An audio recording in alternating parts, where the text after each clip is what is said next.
This St. Andrews Swilken Bridge. Oh, has anyone ever made a worse decision than that ever? By the time it came across my desk, Nick Faldo has been going off on it. It made me want to like it. I wanted to be like, it's practical, I understand it, but it's Have pretty. A nice it grill just out there. It was a it's miss. A zero.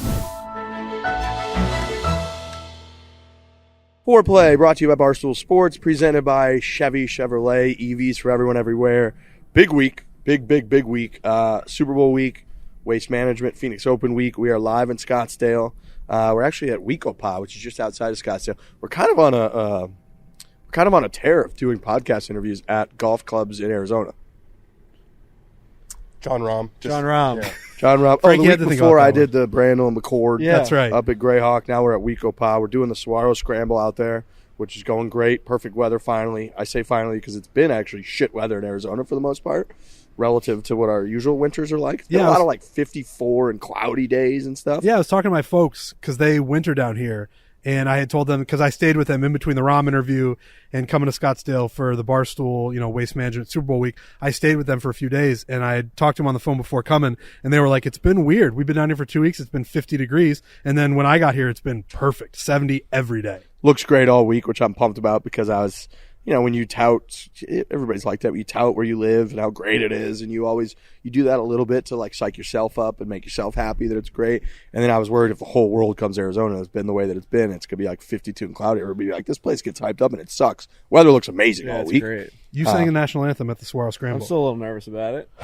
You said we were hitting balls after you did it, and you said that the adrenaline was still leaving your body. You were still shaky. So, I've sang and done performances before at Pop Punk, but it's like, we sold out Irving Plaza and I sang Wagon Wheel to like 1,000 people, and it was no issue because you're just up there and you see the darkness and you see the lights on you and you kind of just do it. This was way more nerve-wracking. You have a bunch of golf guys standing outside their cart just like anxiously waiting to just go play golf. Dead sober, 9 a.m. That's how sober it is. It's quiet everywhere. I also want to be clear singing the national anthem, and I was nervous. I kind of just like spoke through it. I think next time I'll be able to like let my voice go a little bit more. You definitely found your groove towards the end. But even then, I felt like, dude, it's really impressive that people are able to go out there and sing like a cappella like that, and like freely let their voice just go, like, and not be embarrassed of that. Because every little mistake is magnified. Right. So I was thinking like, I can't like try and hit these notes right now because it's embarrassing. Meanwhile, people just like eliminate that from their brain and they just do it and it ends up working.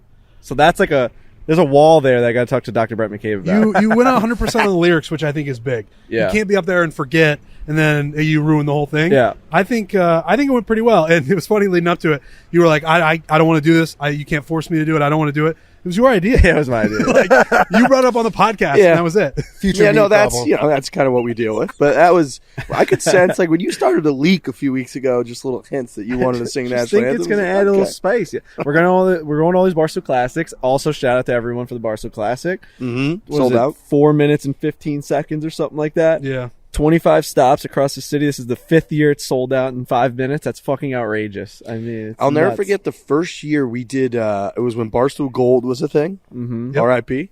I think. Is that still? It might Mark still Cohn. exist. That was like a subscription service. Yep. Yep. That has gone by the wayside. Mark Cohn. That was a Mark Cohn production. I think it was a specialty. Yeah.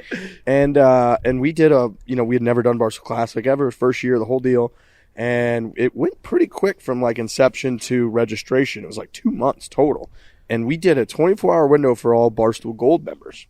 And then, the 24 hours after that, we opened it up to the entire public. And I like gold. Can I paint as you gold? Well, we were nervous about Bong it. the Blitz? Well, keep going. That first, I remember asking my guy, Smoking a pancake? Josh at the time.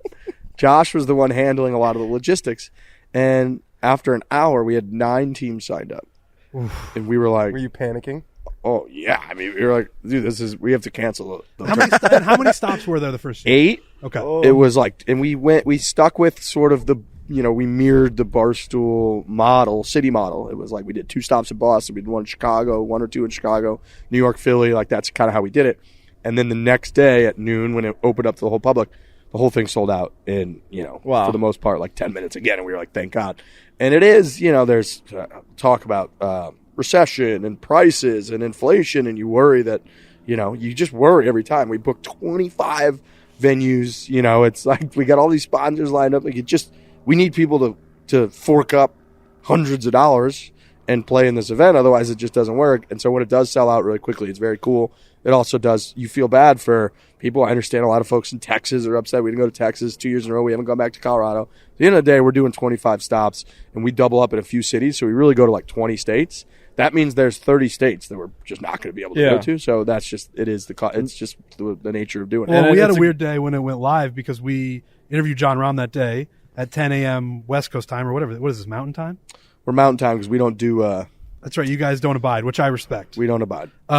So I say we, but I mean when it went live, Transport. we were starting our interview with Jon Rahm. So we were kind of you're interviewing Jon Rahm, and then you go into the other end of it, and it's like, what's it going to be like? Is it going to sell out, or have we sold 2 teams? Who knows? We finished like the biggest interview of our lives, and then we were like, holy shit, everything was just perfect. And then we look at our phone at live events. Lisa's like, sold out in 4 minutes. Congratulations, guys. That's unbelievable. It's just like, holy shit. Was that the same day they made the trade, too, for the Islanders? And the Islanders traded for Bo Horvat. Had like an all-time and we just signed him for 8. Yeah, I haven't even talked about that in this podcast. I mean, I'm fully erect for like 4 straight days. Islanders went out and got a goal scorer for the first time legitimately in my life. It's the biggest trade of my lifetime. And then they just signed him, right? And they signed him for 8 years. So him and So Barzell will be here from the time they're 26 to 35. And that's just like the prime of their career, and it's a really good move. Do you think there's any rift within the team that this new guy that's not an Islander, bang, gets like their biggest contract? No, well, Barzell's got more than him, which is good. And Andersley's right there. Yeah. So it's like, I mean, he's making a round. No one's like... Rick's trying to sow No, I know. the oats of They're happy, discord man. in the Like, Islanders locker room. I'm just asking questions. if you're like if you're a core teammate, like when you play on a team and you have like, I mean, I only played on like high school teams, so I didn't really know about bringing in new guys, but like you play with the same guys all the time. It's nice to have like that new blood. Like they have like a jolt of energy, even if it's not for this year. If it's going to be hard to make the playoffs this year, we have this guy for 8 years. You can build off this now, so it's fucking cool. I wish we were doing the scramble now. I'd be like, hey, Brock, did you hear what that new guy get? What's his name? Man, where's he from? that Well, Brock's going to score so many more goals because of him, so I think they're all going to be happy. That is big news. It's That's exciting. great. It's That's exciting. great. Yeah, that was a big day. Obviously, the Jon Rahm interview, huge moment for us. We come full circle. This has been 6 years of the Foreplay podcast. So January 31st, I believe, of this year was when we published our first show in 2017. It was Waste Management Phoenix Open week. Now they've moved it back a week because of the Super Bowl's moved back and the 17 games and the whole deal. So we're a week behind, but this has been 6 years of that. And if you go to me and Trent just chopping it up, we spoke with Ollie Steiner-Jans about his shampoo. Yep. Is literally what we talked about the first time we posted a show 530-something shows ago, Yeah. to sitting down with Jon Rahm. On this show, we have Taylor Montgomery, who's been red hot, young player, playing incredibly well. Dan got him, sat down with him, so you're going to get another interview at the end of this. We've been on a heater with interviews, from Larry Fitz and that whole crew down at the LPGA event, to Brandon McCord, to Jon Rahm, to people I'm probably forgetting that we had in there. Oh, we had Trotty, who's always fucking great. Now we got Taylor Montgomery, so we got a lot. We just did myself, Frankie, and Trent because I think that full circle for people in the podcast for that Jon Rahm interview. I don't know how many, probably dozens of hours we've spoken about Jon Rahm on this show, and to have our journey come full circle with us sitting down with him, how excited we get as guys that like aren't really inside the ropes interviewing people, to be like, we're going to sit down with Jon fucking Rahm, who showed up alone. He drove up in his car. He parked right next to the little spot that we were doing at. He walked right in, sat down, and was like, yeah, I don't really have a heart out, by the way, so, let's go. Being able to tell him the bomb diffuser joke, which is what we've always said about him for like 4 years, and him laughing out loud was like the craziest moment of my life. It's like, this is the shit we always like kind of talk shit about you about, and you find it funny. That's perfect. I got to give you guys credit because he was different than I had ever seen him in any other interview. Yeah. And I think that's because it was you guys. I think he felt comfortable that this wasn't like a normal journalist asking him like questions. Yeah. So he was just, I've made the joke sometimes that when he's at tournaments, he kind of seems like he needs a cigarette at all times. Yeah. You know what I mean? Just a little cranky. Yep. And there was none of that. So you guys really crushed it. I think he knew the back story also. No, I we think got he kept into it a little bit with he him. kept it close to like, I think he knew. Like at one point, was that on the recording where he's like, you guys talked 45 minutes about the gold record? Yes. Yeah, that was he nuts. just listens to the podcast. It's like, Yeah. I think he knew more than we had known that he knew going into it. Yeah, and I remember going in, like, I was debating heavily, and you could probably see on the video, between having notes, having my iPad, and not. And I think like as soon as we got rolling, I just put it down. It was like, no. He mentioned the iPad right when he sat down. You weren't there. Really? He got in. You were in the bathroom. He goes, "Oh, you guys got an iPad." I'm like, we just like put that there to act like we know what we're doing. Like, he and laughed at that. there was an internal struggle for me of like, there's so many things I want to ask that I don't want to forget, but also like I know it does, to Dan's point, I think it changes the entire kind of like dynamic of us and you when it's like we are sitting down and asking questions or you are giving answers. Yeah. Yep. And so I kind of was like, nope, I don't need it. Let's just do this. I think it did come off like that. You never know what you're going to get. He could also, like, somebody like him has just a bad morning and is like, I got this obligation. He shows up. Could be a totally different thing. He could be shut off a little bit. Who the fuck knows? But he came in and was very open. He was very candid. He essentially was just like, yeah, let's just talk. That was what we did. And yeah, it seems to be positively received. I think it was cool. Kind of the whole point that we launched this whole thing was like to be able to do stuff like that and showcase, people and especially players in the world of golf, because they don't get showcased that well or that often outside of just being inside the ropes. So very, very cool.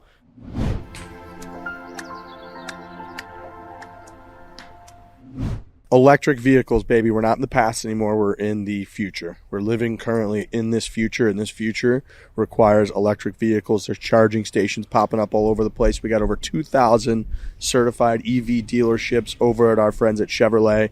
They're here. They got electric vehicles. They got them for everyone everywhere. It's an amazing world we're living in. It feels like the future. It feels like when you were like watching a movie in the early 2000s about like maybe I Am Legend or like these like not I Am Legend, iRobot. iRobot. Where you're just like, is Sunny. that really I Am the Legend world? is a little different future. Very different. Yeah, bad. Possible, but very different. Sunny is the robot, and I am iRobot. And you just think like, oh, there's no way like the future's gonna look like that. There's not gonna be electric cars flying this, flying that. It's getting there, man. We're getting there. I've also seen like Boston- a Chevy Silverado is gonna be an EV. That to me is so like, think about where that car started. It was like a grizzled like farmer's truck with now it's like a futuristic electric vehicle also cool. as an option. That's crazy to me. You can buy now the Bolt EV or the Bolt EUV. You can reserve now the Silverado EV. Go also check out their Blazers and all kinds of good stuff. The Equinox EV, the Blazer EV, the Silverado EV powered by Ultium.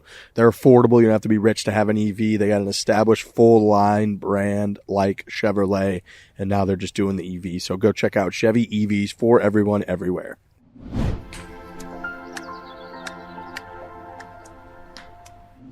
A bunch of stuff to get to, actually, which is I'm going to do a little logistics, administrative stuff. Kingdom video on Thursday. We're going to release that at noon. We go to the Kingdom, the Stealth 2. You're hearing a lot about it. Forgiveness. We actually did a really cool test, which we talked about with Trotty, of like hitting it off the toe on purpose, hitting it off the heel on purpose, or as close as we could. And they have, this little spray paint or chalk they put on the club, so you could actually see when you hit it off the toe, and then look at the numbers. And it was amazing. You could hit it and feel like you missed the ball, and they were still going 250, 260, 280 out there and going in the fairway that was only 30 yards wide or whatever.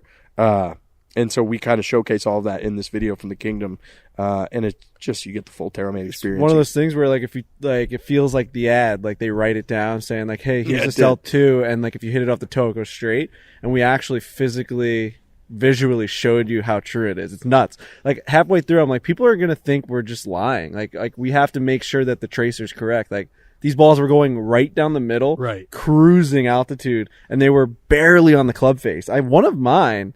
Half the ball was on the club, and it went dead straight. So, I mean, the technology's insane. We got Trent in one of those suits, those little balls, the video game suits. Not the most appealing thing in the world. That's in Is this, that in this one? This video, so we've done the Kingdom. I think this is our third video at the Kingdom.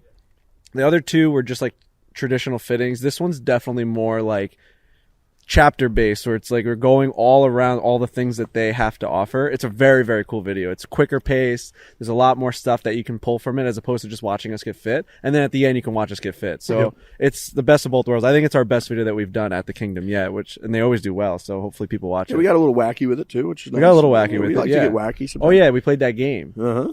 Oh yeah. Is that in there? We played that. Yeah, the game. tease. Oh, it was on social. Yeah, we played this game where like they. Yeah, we hit Rory's clubs. Yeah, it was cool.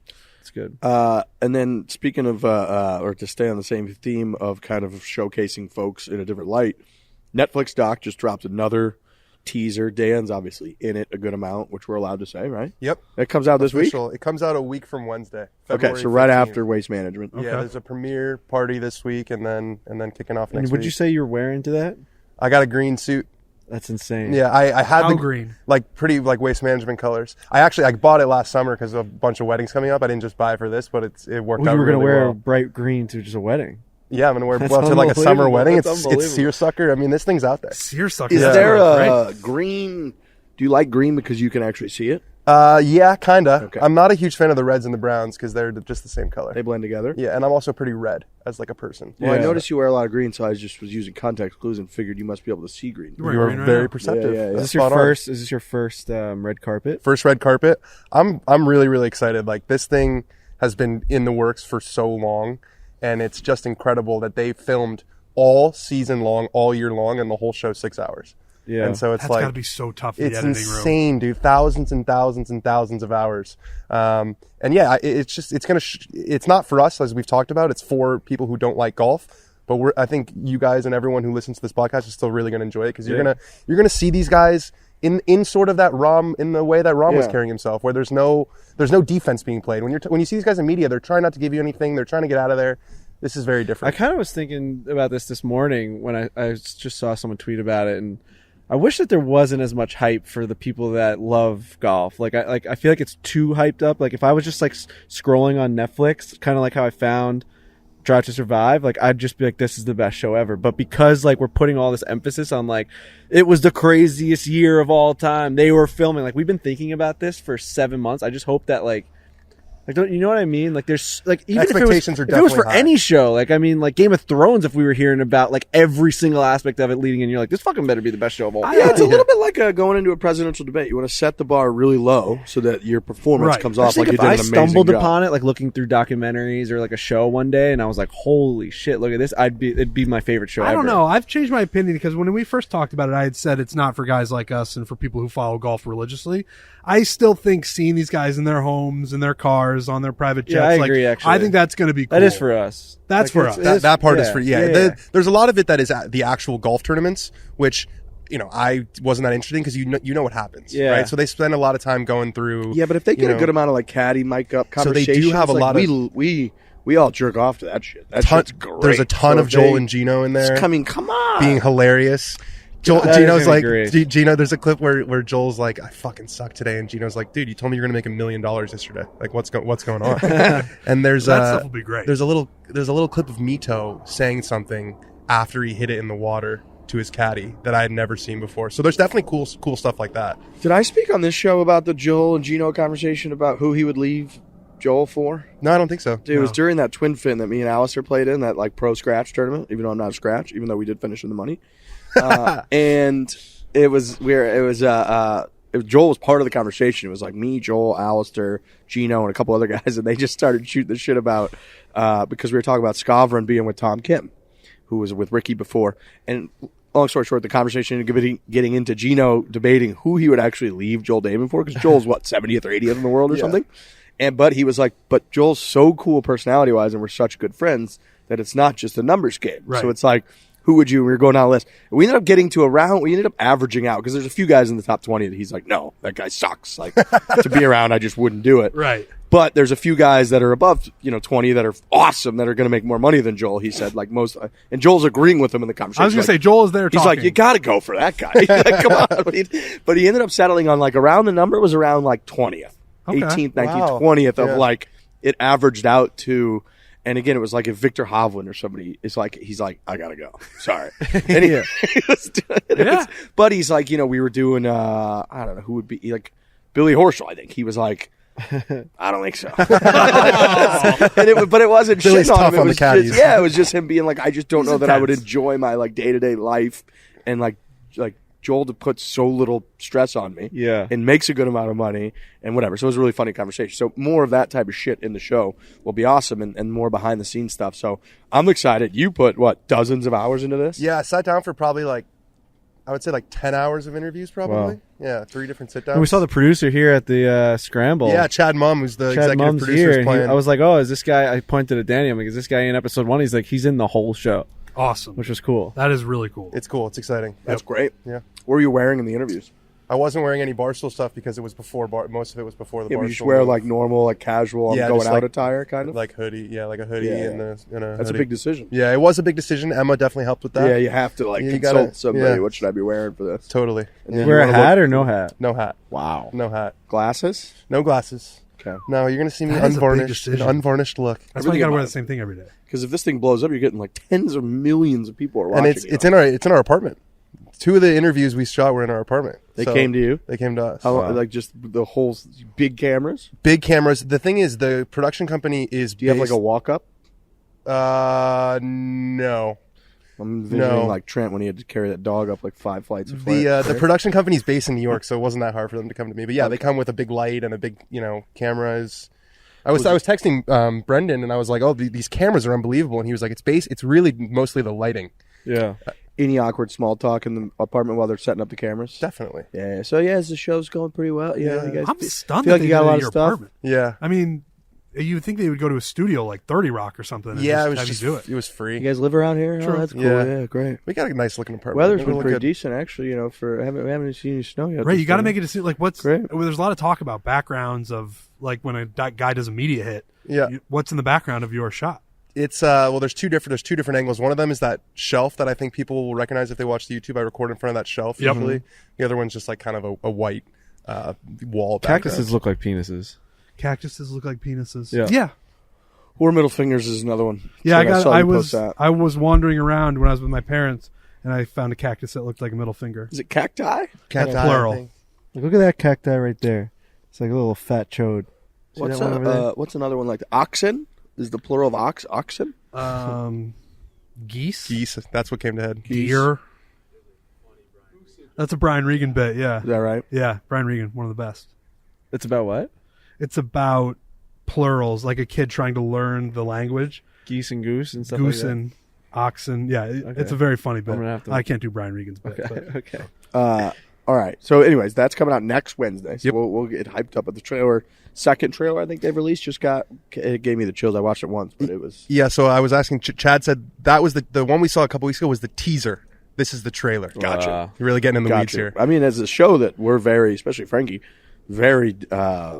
We put a lot of emphasis on trailers and teasers. Yeah. So we could dig that. I just hope again the show is as good. It's hard to be that good. Entourage. That's a great quote. You don't We need have a great video movie, you just need coming great out in a trailer. couple weeks that I'm very excited to get my hands on the trailer. Now, which one's this? you can't We can't tease it.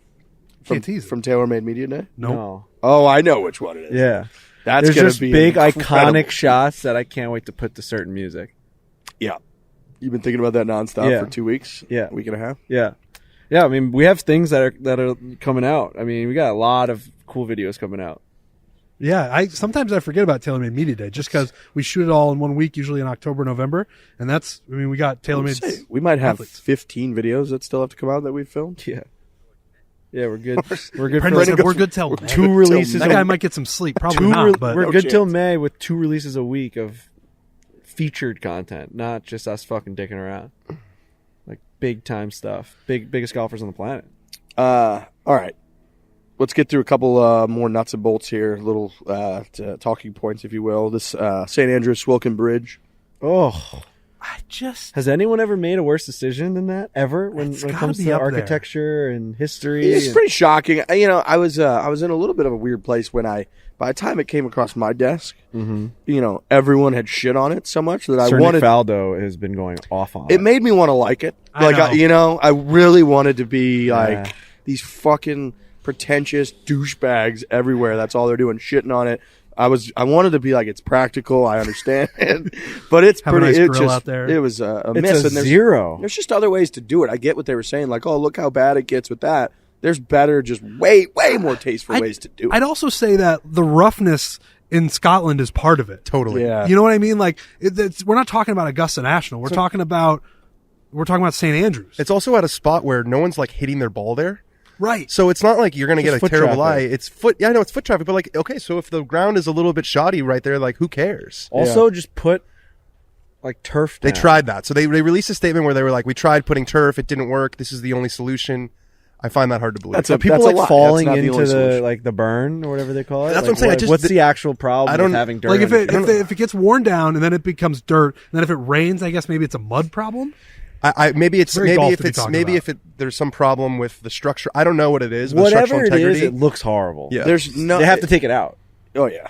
They have to take the. They If have they to. don't, next time we're over there, I just want to take a picture on that and leave the Swilken Bridge out of it. Just be like, this is where we take the pictures now. Yeah, me too. I think they'll get rid of it. I mean, I don't know if they are, they're able to be pushed by the internet. They might not give a fuck. I think they do, but I would love to have somebody take it from a really high up angle where it cuts off the Swilken Bridge, exactly. like halfway through it or something. it's Like, we made just, it. it's huge. It is big too. It's bigger than it needed to be for Yeah, sure. it was an amazing, and it was more highlighted than the rest of it. It was like the Swilken Bridge was second. That's that's the biggest problem, I It think. needs to blend in at least a little, and it was that was a miss.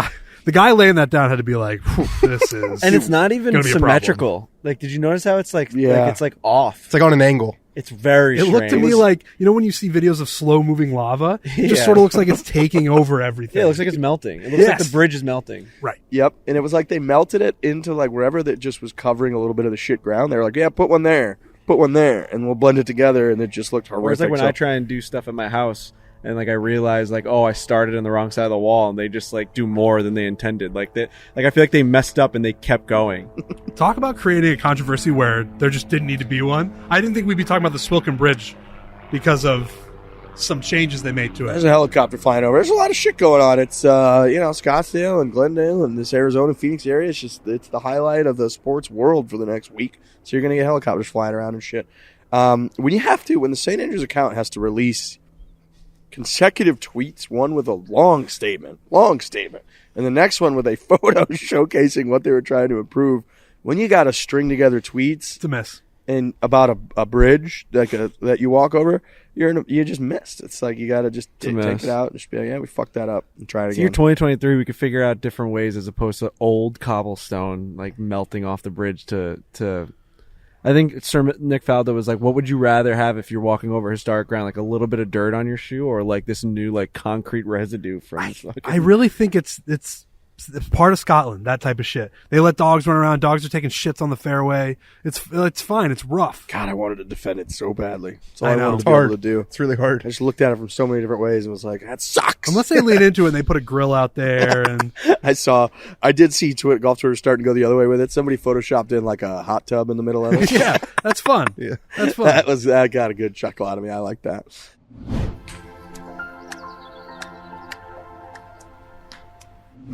All right, I got a big stat for you guys, actually. Hit me. You guys ready for this? I'm ready.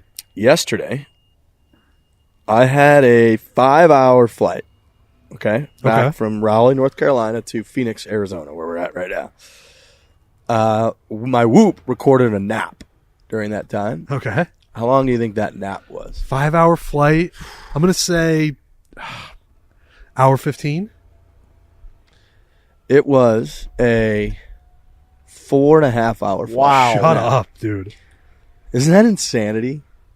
From 3:31 p.m. till 8:07 p.m. That's not a nap. That's I was a asleep. that's a Slumber. circadian rhythm cycle. Yeah. I was blown away at that because I actually got that notification from my Whoop band on my arm before I was alert enough to look up what time it was in the flight and how much time was left, which is an amazing feeling because you're thinking when you wake up, we fell asleep on this flight, you're thinking like, okay, do we have 3 hours left? And it was like we're in the initial descent phase of the That is an proceedings. amazing feeling. That's as good as it beat gets. the flight. Dude. You beat the worst part of the flight. They were pushing Just doing people's it. seat backs all the way up at when I woke up, and I was like, how did this occur? Did you wake up with a stiff neck or anything? Oh yeah, a little bit. Yeah. But, you kind of That long on a flight is yeah, and it's never a good. I was like Yeah, hunched over like right. this and doing the thing. What I started doing was I bring an extra fluffy quarter zip Yeah. that I kind of like immerse myself in. Yeah. and that sort of serves as not a blanket but like a cushion that I kind of like can melt into the wall. Smart. The Get a neck window seat. pillows are like stupid looking, but they work. Because like when I They're not don't bad, have that's one, true, they're good. I like fall asleep and then I wake myself up because my head bops and then I Mm-hmm. act like I'm just looking around or scratching my neck or whatever.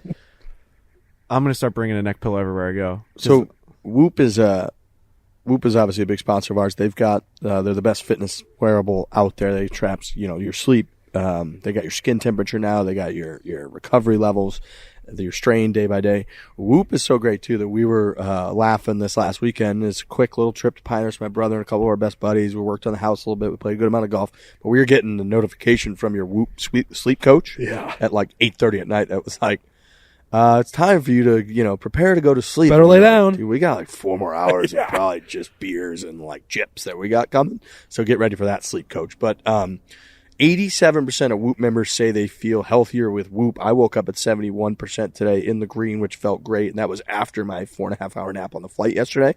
With everything but personalized recommendation, sleep coaching, like I just mentioned, Whoop uses data to provide you with these steps you need to take in to maintain positive routines and build healthier habits. Go to Whoop.com. That's WHOOP.com. Use the code FORE to save 10% off your order. That's Whoop.com, code FORE, 10% off your order. You're going to see Rory, JT, many others wearing Whoop. You should too. That's Whoop.com. Use the code FORE.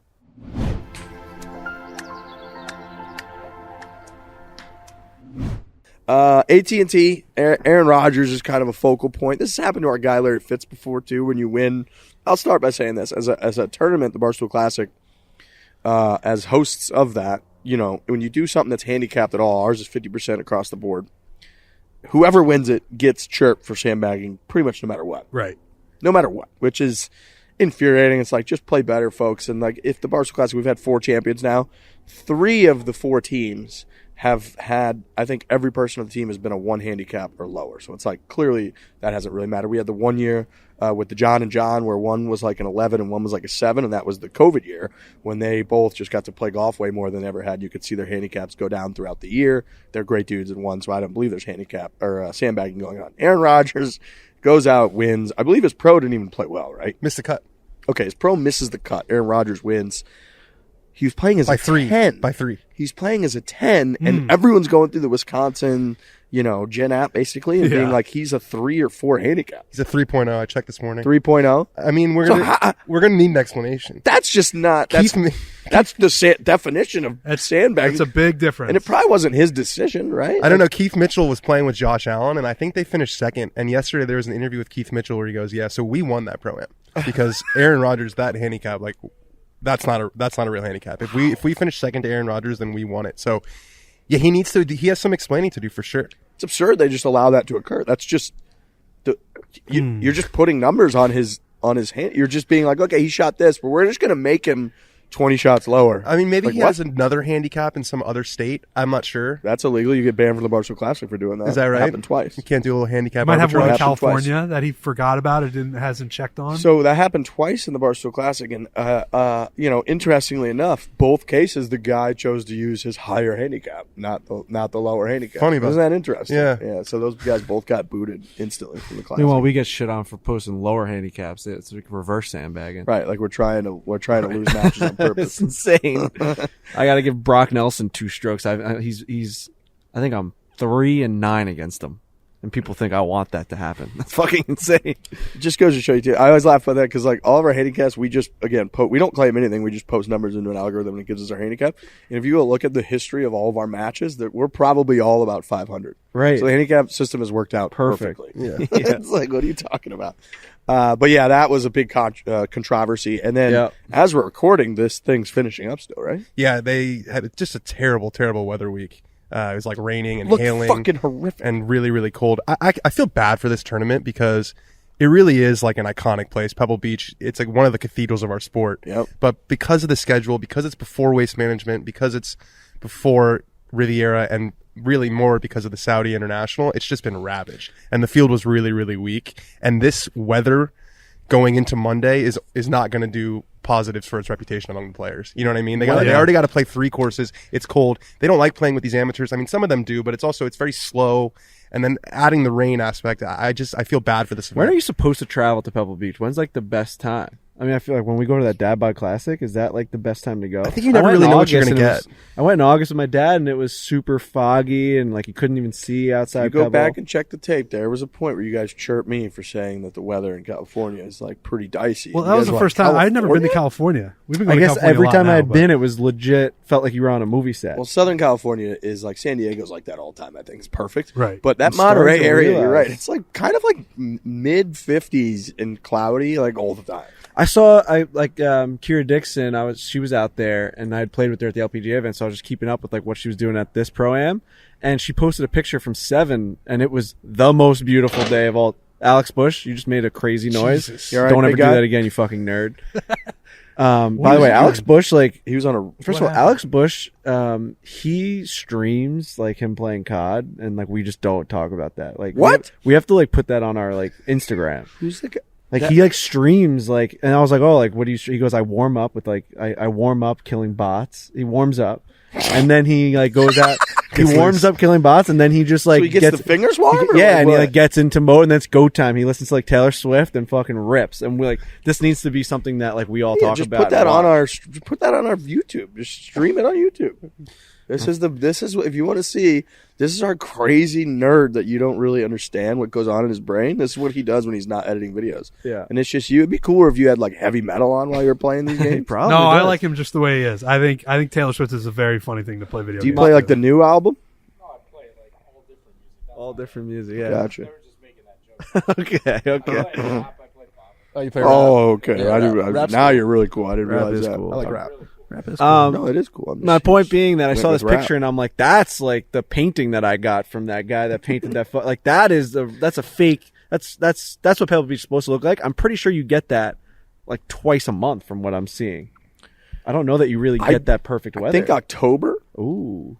and like maybe early November, and I think around the time we go, I think March and April are, I believe, supposed to be their nicest times. When is that fog not present? I don't think we've had fog. We when haven't we've had done the dad fog. bod, right? That's why when I took my dad there, I'm like, you wouldn't believe what it usually looks like. I think I promise it's genuinely, nice. and I mean like- this sincerely. I'm like, behind 7 is just the world's back there. He's like, I don't know, it just looks like a cloud. I really think no matter what time of year you and your dad go, fog. I'm gonna try and take him again, and I hope that whenever I do that, and hopefully maybe we'll go October. We'll figure out. Hopefully he can see what it actually is. Dude, the amazing part, look at this, Pebble Beach for the next 10 Sunny. days. Beautiful. So she can get fucked Fuck. up. You just never really know what you're gonna get. Look at that. I It's watched gonna be like 60 I and watched sunny. Spieth hit a 7-iron into 7. That video was cool. He was It like was. talking about. He's like, I've always wanted to play this hole in this wind. Did you guys see what happened with 8? So obviously, Yeah. he like almost fell off the cliff. Remember that? Yeah. So he hit that shot a couple years. Was that a couple years ago? That was last year. That was last year. He hit that ridiculous shot on 8 where he was like his foot was basically hanging off the cliff on 8. And I guess they've addressed that issue by growing in the rough. But Yeah. his point is like, you've actually made it worse. Why? Well, why do you make it worse? Because now more balls are going to get stopped closer to the edge as opposed to it being just a runoff where the ball would just go into the water, right? Yeah. Like now, like there's more of a chance of it staying there and Yeah. like finding itself in weird positions where it like it's slowed down in the thick stuff and now it's legitimately on the edge as opposed to when that wasn't there. You would just lose your ball Yeah. and you drop He was- a club length back. He was saying that like now that he has a baby, he's like, I would not have Yeah, hit you that shot can't. before. No, I forgot how nuts that That was. was, dude. what an he- insane it's- comment to make. That means that like he was willing to risk his life I mean, prior.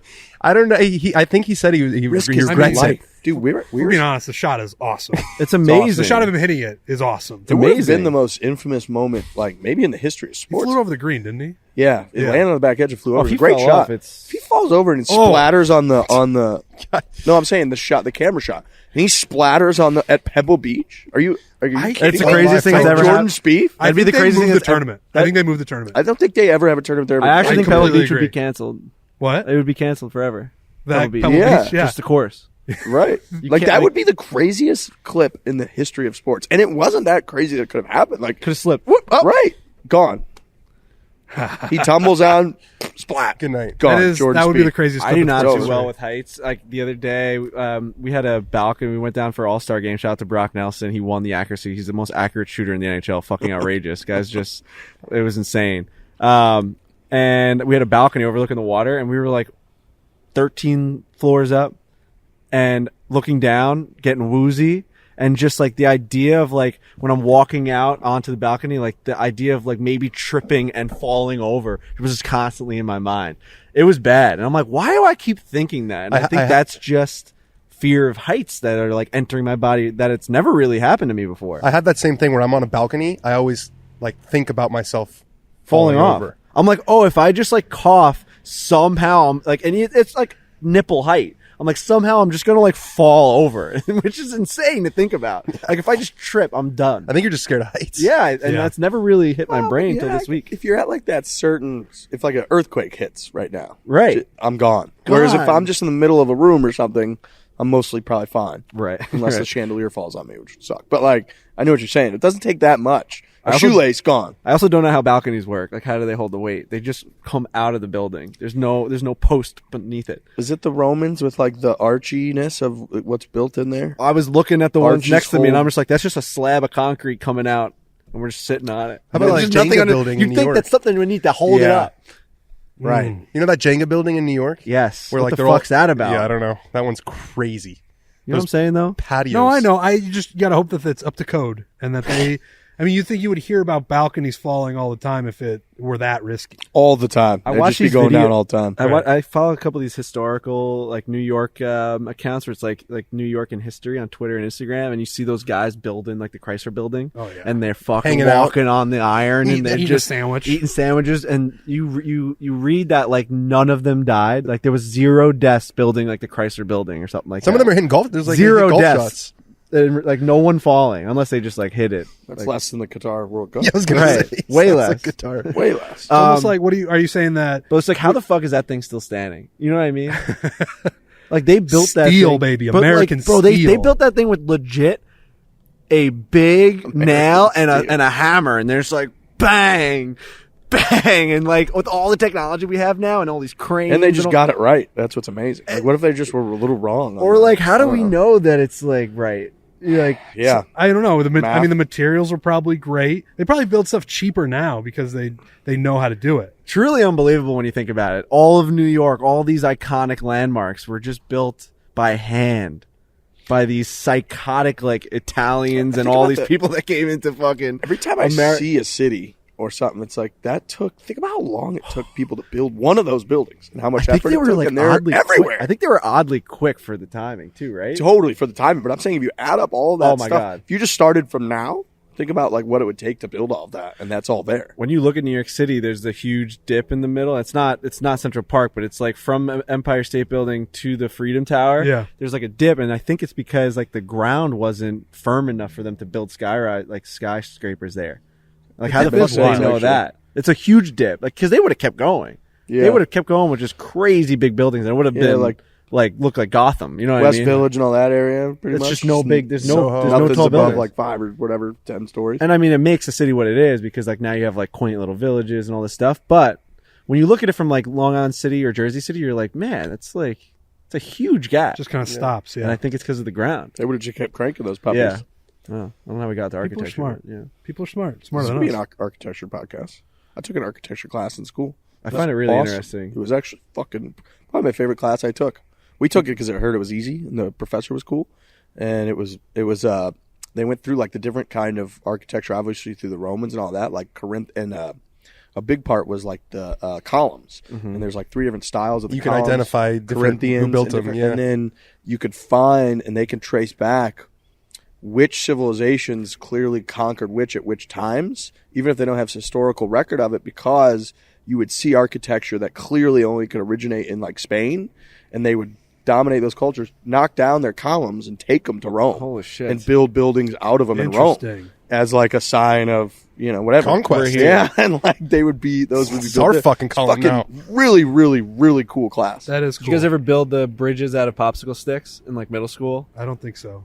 It's like, so you'd build a bridge out of popsicle sticks and then they would hang like weight off of it, and like whoever's could sustain the most weight would win the challenge. And it was like who really could like figure out weight distribution and all that stuff. It was interesting. We always had, playing hockey growing up, there was always a kid or two or a dad or two on each team that would be obsessed with making furniture out of hockey sticks. Ooh. So you get like a nightstand or like a rocking That's chair cool. somebody would make, because obviously they're wooden sticks. Back in the I day like that we novelty used. They're really furniture cool. like that. Really cool. They'll make like coffee tables out of like beer tops, like Yeah. caps. I like that shit. Yeah. It's a little tacky, but it's like I like that in a man cave. That's like the coolest thing Have you ever. seen the videos of like when they make the tables, they put the golf stuff down and they pour like the clear wax over it and then it melts? Yep. That's pretty badass. I gotta watch that. That seems like something. All that stuff's so satisfying, man. I watch so many of those things on like Facebook Reels or whatever it is. Like I don't even have I don't look at my Facebook except for the viral like satisfying videos. It's like the Reels. I don't even know if it's called a reel, but it's like those. It's basically the reels of Instagram, and it's always a satisfying video. Facebook's good for that because you're not interacting with other people. It's not like Twitter where people are chirping you or whatever. It's just pure entertainment for us. I look at like my uncle saying something that's gonna get him canceled, and then it's like I look at a video of like a dog being rescued, or like rough steel being smoothed out. Like it's just a guy just fucking hydraulic press. You ever get that? Oh, that's so good. Yeah. Not renovating, but like cleaning up like an old rusty car. Yep. Restoring, that was the word. Restoring an old rusty car is fucking mint. Dude, it starts out, there's holes in it, and they just fucking sand it down and put the new everything on it. It's so good. I've been looking at old Chevy Blazers. I want to get one. Oh. And they are fire. They're so cool. And you go through, there's like classiccars.com or some website like that that's got good. Hundreds of them, and you can scroll through, and they're fucking awesome. They're like, they got like a 1976 Chevy Blazer that's like refurbished, but not too crazy. And you can take the top off, and then they show the trunk, and the trunk is just nothing. Like the back, that trunk, but like you see the back of SUVs now, right? And they've got like all the gadgets. You hit this button and the seat goes down. There, it's just like metal. It's in the back where you throw your golf clubs. I'm like, that looks fucking great. So I'm really thinking about trying to pull the trigger on one. I saw a funny video the other day of there's like that the video of that guy that like teaches you how to get out of like bad situations, and he's become a meme. Yes. Where it's like it's self-defense, and he's like, you take the gun, you move it or whatever. There was a girl that was like showing a 101 video on how to evade someone in your car putting like a rope around your neck and trying to choke you out. So she's like, all right, step one, you put your fingers here and you push out, and then you take the seat and you shoot the seat back onto the guy, and then now because you've done that so fast, you can take the rope and run out of the car. And this guy gets into it's like a big fat guy gets into his car, and then someone's choking him out with like a belt. He's like, ah! He's like, all right, 2 fingers, and then he starts to hit the fucking. He goes to put the seat back, but it's one of the electric ones. So it's like it just goes, and he's sitting there like, ah! It's fucking. He's like, I just gotta get to step 2, and then all of a sudden the video ends with it just says rest in peace. It's just like, in the arms of the angel. So good, dude. It's moving so slow. He's like, oh. That's fucking funny. People are funny, man. The internet's funny.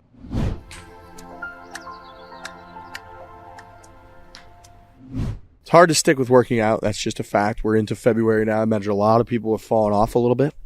Yours truly. Same. I need to get? Peloton. Peloton's great because you know why? It's not just the bike. They have all these other, machineries. But then if you have the app, you're able to do these classes even in your hotel room. You can do yoga. You can do relaxation. I never knew that. You can do walking classes. So like you'll just have it up there, and like they'll tell you like certain ways to be able to walk and actually like get your heart rate up, or running or whatever. So you take it on the road with you. It's actually really good. You can bring a yoga mat, and you can bring resistance bands, and I've been doing like full body workouts on the Peloton app. And the guy just gets you going. 15 minutes, it's just it's a workout. Right, because everybody sweating in hotel rooms. You hear Peloton, you just think about the bike. That's all you think about. I'm also hearing that's not what it is. Nothing gets you moving like the perfect song, and Peloton has the best playlist. Whether you're looking for EDM, 90s pop, or something soulful, Peloton has music to fit your mood. That's how so when I'm doing a ride, I'll just go by music, not by like length or anything. I'll just go by like who's playing the best music today. And then there'll always be like a Elton John ride or a fucking Beatles ride. Nice. Or a Foo Fighters one, man. Oh, a Foo Fighters ride is the best. Foo Fighters. Yep. Try Peloton Tread risk-free with a 30-day home trial. New members only, not available in remote locations. New additional terms at onepeloton.com/home-trial. So again, go check out that link, onepeloton.com/home-trial. Get on the Peloton game now.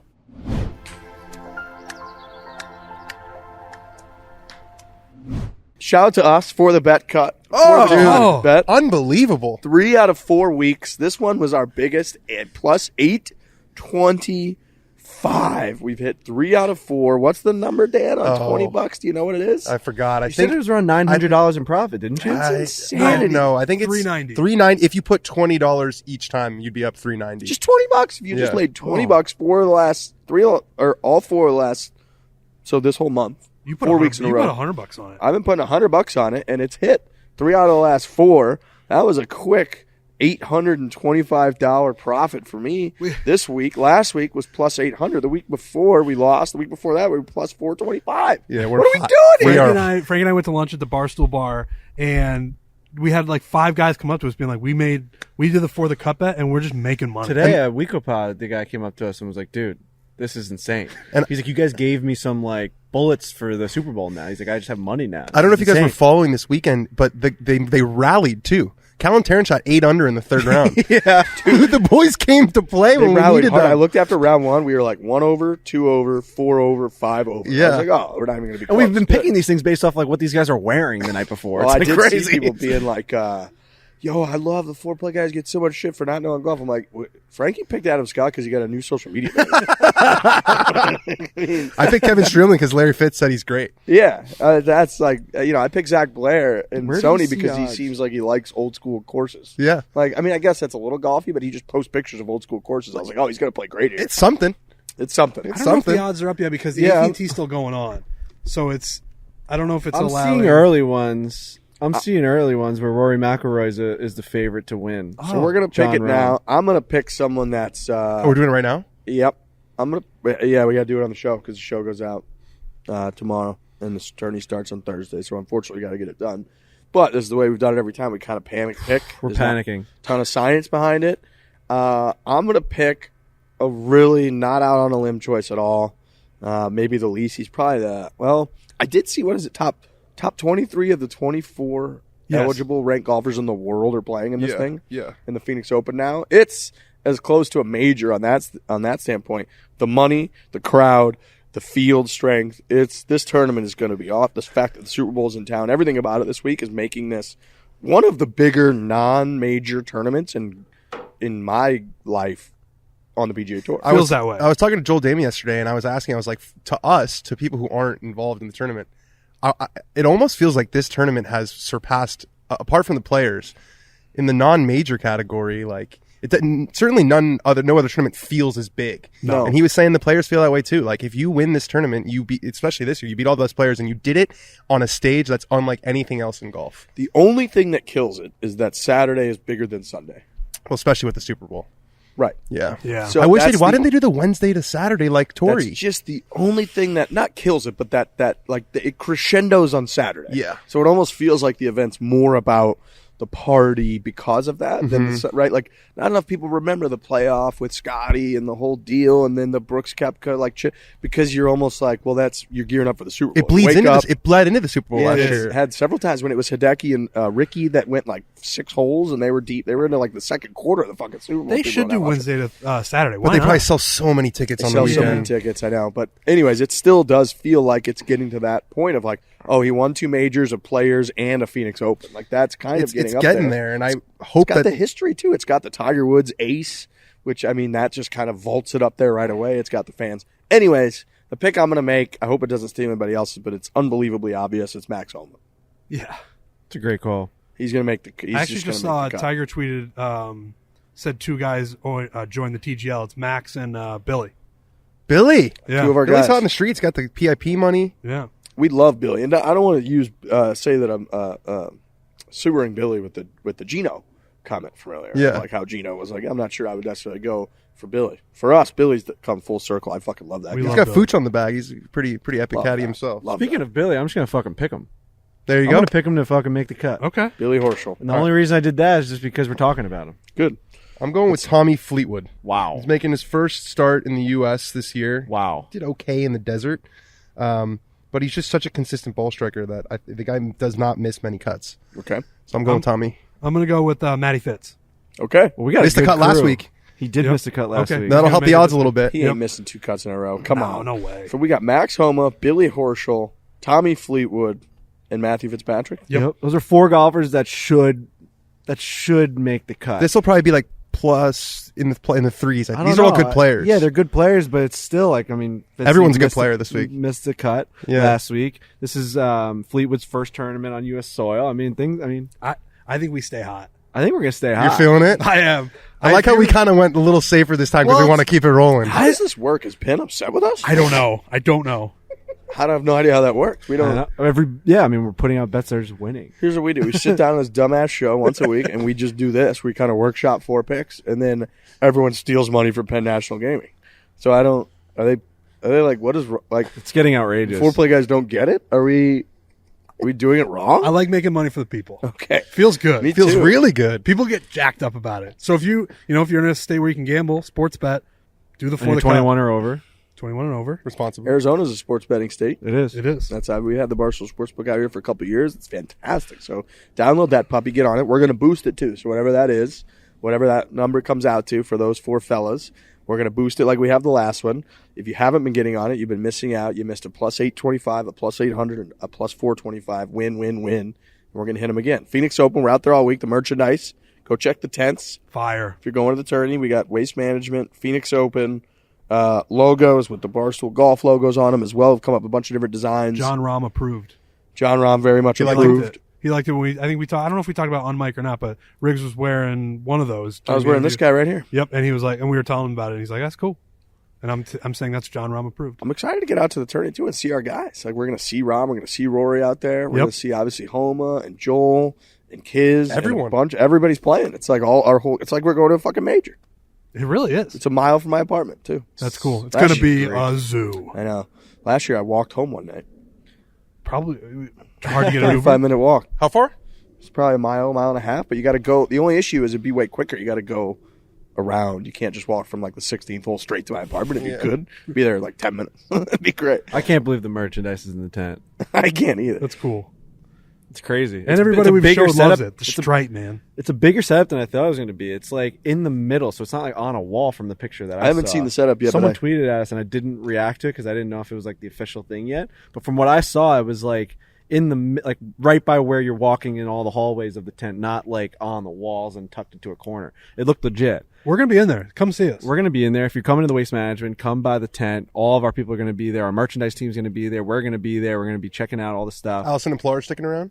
Pilar's out here. So. Allison's not, but Allison is considering it because she's actually a huge Philadelphia Eagles fan. Allison actually texted me last night. And I saw it on our Instagram. She asked me if I got this too. you got this too. If Dustin Johnson is considered a celebrity. I was furious on the plane when I saw that because her friends were arguing that he's not a He's celebrity. not. I said he absolutely is. Well, he He's got absolutely the drama. He's got Paulina. famous. He's got Wayne Well, here's Gretzky. the thing. He's a famous. celebrity. He's got Paulina is huge. People Yeah. don't understand how huge that is, in my opinion, because he's won the Masters, which I think is like vaults you pretty quickly. The Masters for even non-golf fans, like they know Masters. He won the Masters, won the U.S. Open. He was number 1 in the world, and he had that stretch where he was the only guy to win on tour once every year for like And he also 15 years. has that history of being a little bit of a party boy, which Yeah, people know. party drug boy. issues. He's got the pictures on the boat, and he's got Paulina. Paulina. Paulina's a megastar. Like she's just got that, you know. All right. To counter, and I'm sort of with you Wrong guys, name. but when we talked to John Rahm, he was like, I'm a nobody off the golf course. When Yeah. I'm off the golf course, I can walk everywhere except his hometown in Spain, and nobody notices him. I That feel was like surprising DJ. to me. I feel like DJ probably falls in a similar I category. probably think he's the singer from Lady Antebellum. Dude, he's got his father-in-law's Wayne Gretzky. His wife is Paulina Gretzky. Celebrity is an interesting word. Famous for sure. I don't know how you. Here's determine how it too, I would but consider him a celebrity. He could show up to a red carpet for like the Grammys or like the Oscars, and people would be like, "Oh yeah, that's Dustin Johnson and Paulina know. Gretzky." You don't think so? Paulina helps. Paulina helps. They're a famous couple. They're like on like Us Weekly when they're I think on people boats would and know shit. who Are that they? is. Yeah, I think Are they? Yeah, Yeah, I think people would I know think who we that know. is. I didn't make that up. I don't think people would Dude, necessarily that- be like, when we he need hurt a- his back and there was like all those like things. Yeah. That was like on E. Like that was like a big story. Yeah. I don't remember that either. Paulina's in the Netflix doc of Get Him Out. Of course she is. She's Yeah. a star. She is a big part of what you guys are saying. I agree with that. She's huge. By the way, Justin Rose looking like he's going to win. He's got a 3-shot lead here with a few holes left. I have to give a shout out to Kirk Minahan because I was listening on my flight this weekend to his latest show, and he has callers a lot calling for the last hour of the show or something. And he's a big golf guy. Yeah. Kirk, obviously, he's obsessed with the Masters tournament, especially.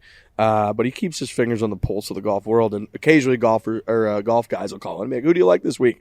And the two names he threw out were Denny McCarthy and Justin Rose. You're kidding me. No. Someone pretended to be me, by the way, on one of those calls. Did they? Oh, yeah, I listened to that. It was That's funny. funny. They do that all the time. Like, pretty much 90% of the calls now are parody calls. Because this big dick They Dan pretend. Rappaport calling. He goes, "You think you know golf? I'm going to be inside the ropes at the Masters." I like Big Dick Dan. You might have to take Yeah, that. you might have to do that. He's got a few. He has a Trump guy that calls in that you would think the Trump stuff would be tiring, but the Trump guy that calls in is fucking hilarious.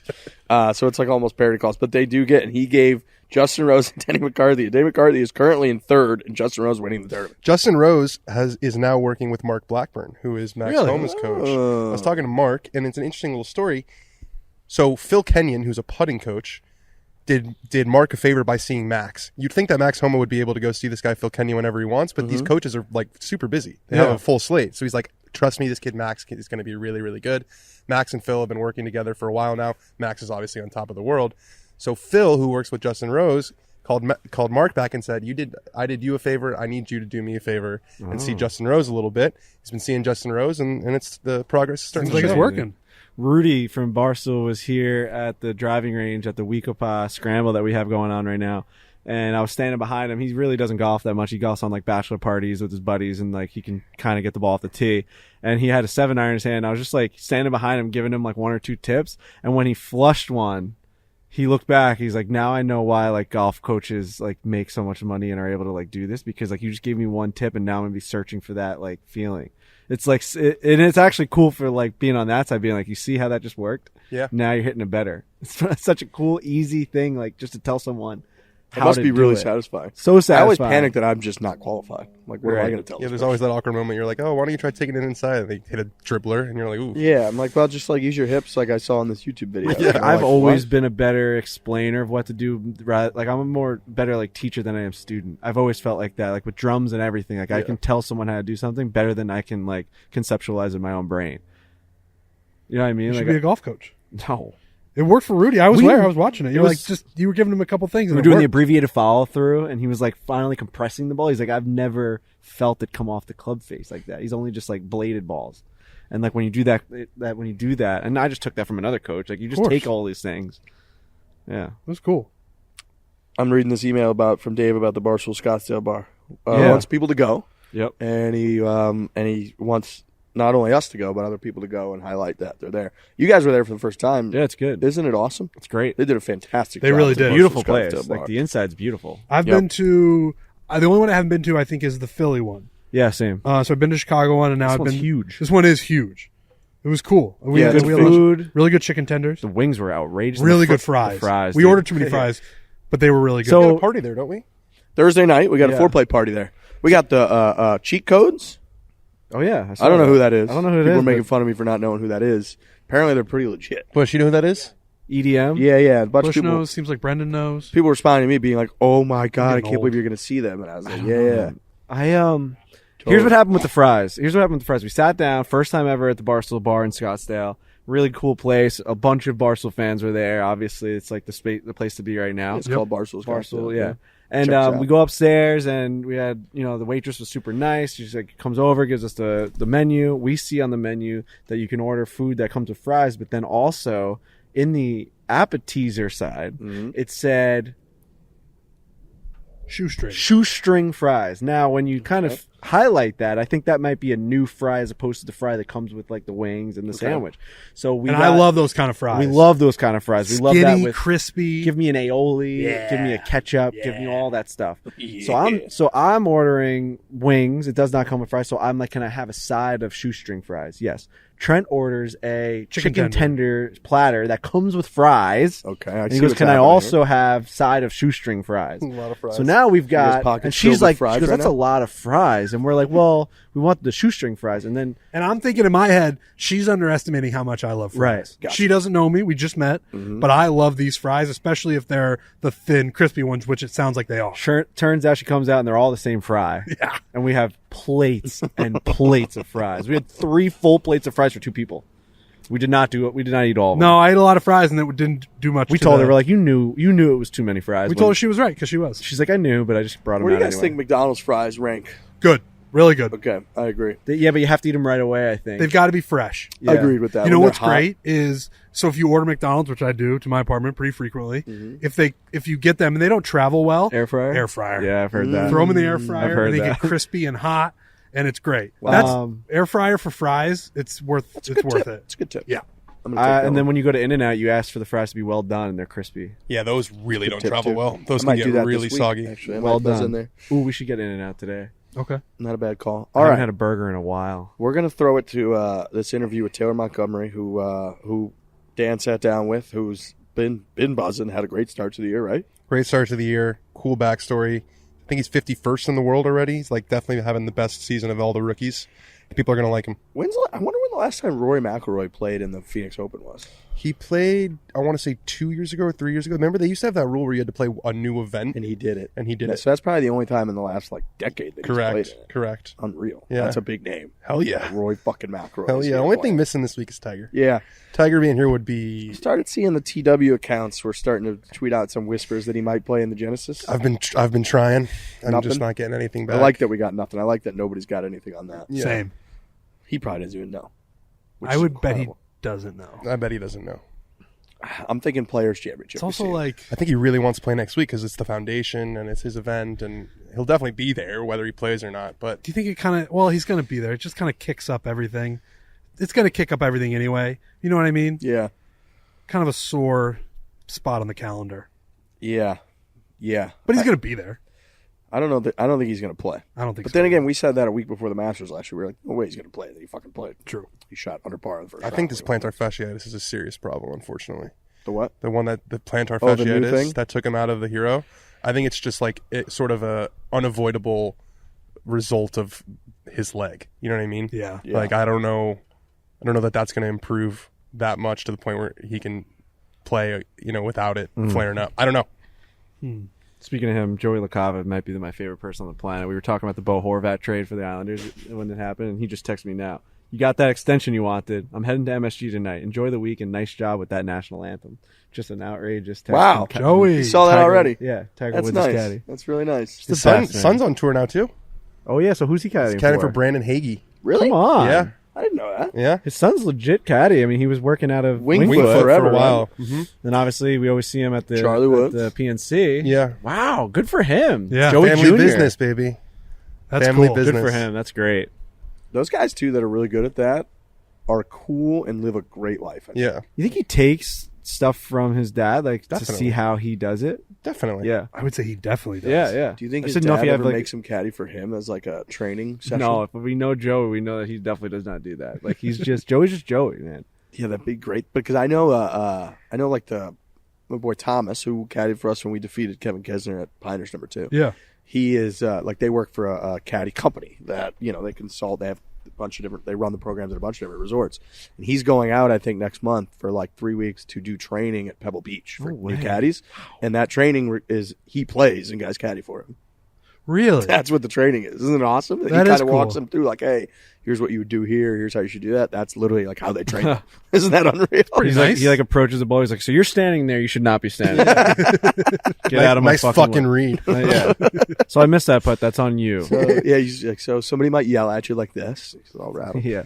All All right. right. Well, we're gonna throw it to this interview. So enjoy the chit chat. Enjoy Phoenix Open week. We'll be out there. So if you see us, say hello. Go by the Scottsdale bar. We the have mini merch. golf on Wednesday. Yeah, that's right. Yeah. So tune in for that. We're all participating in the mini golf tournament on Wednesday. I think that's at what 1:00 Mountain Time. So 3:00 Eastern Time. That's going to be streamed live. So check that out on Barstool Sports, the mini golf tournament, and then we'll be back on Thursday per usual. Hit it hard. Hit it hard. Hard.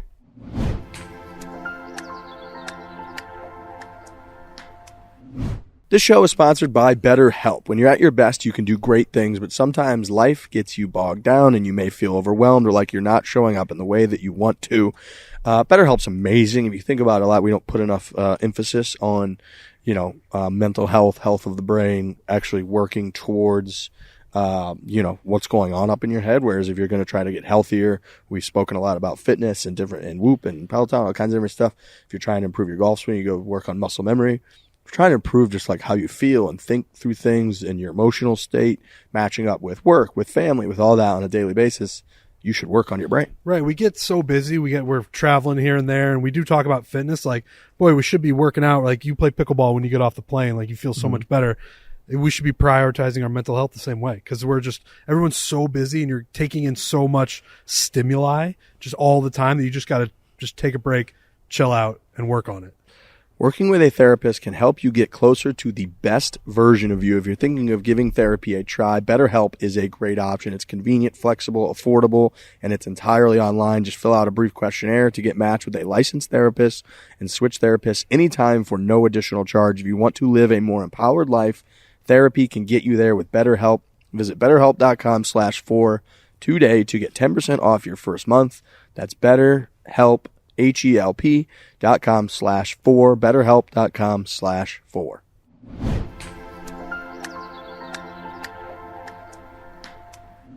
All right, guys, we're joined now by Taylor Montgomery.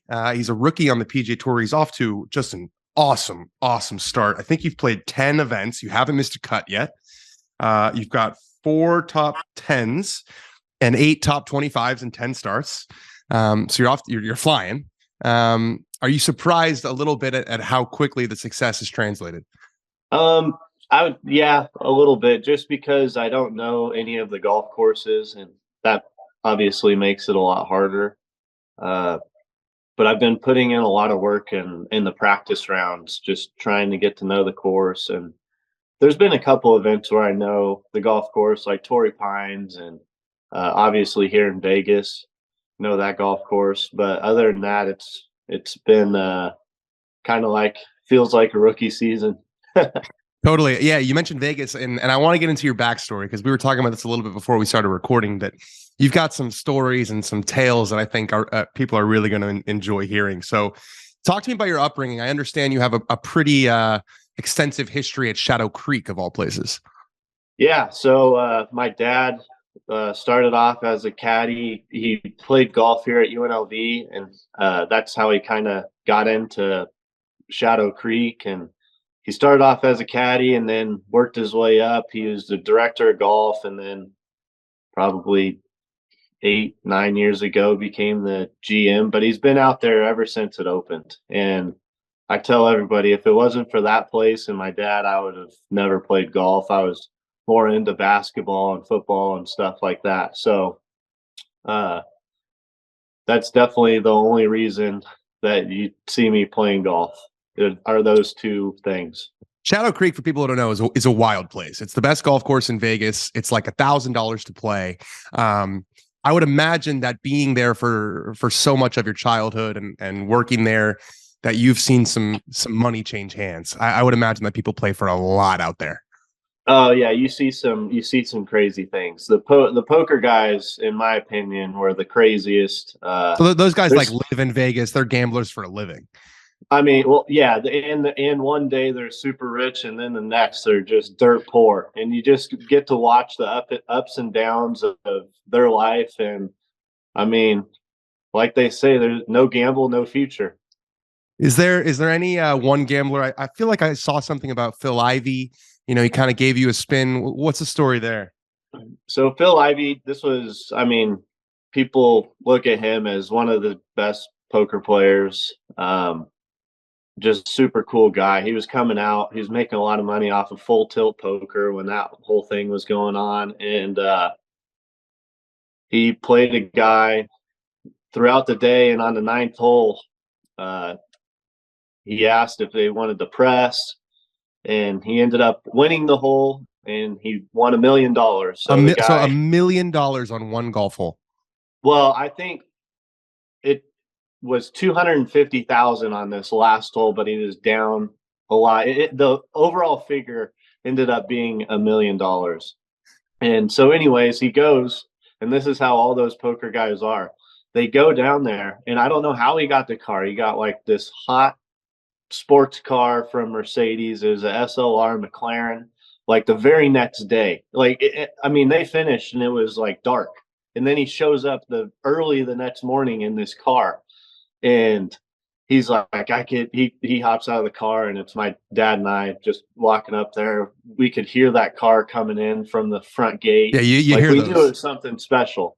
And he hops out of the car, and he's like, Monty, Taylor, I can't wait to show the guy that he played what his money just bought me. And that's exactly how they are. It's just, it's crazy. Just a trash talk that goes around. It's like just a bunch of gambling guys that love to gamble.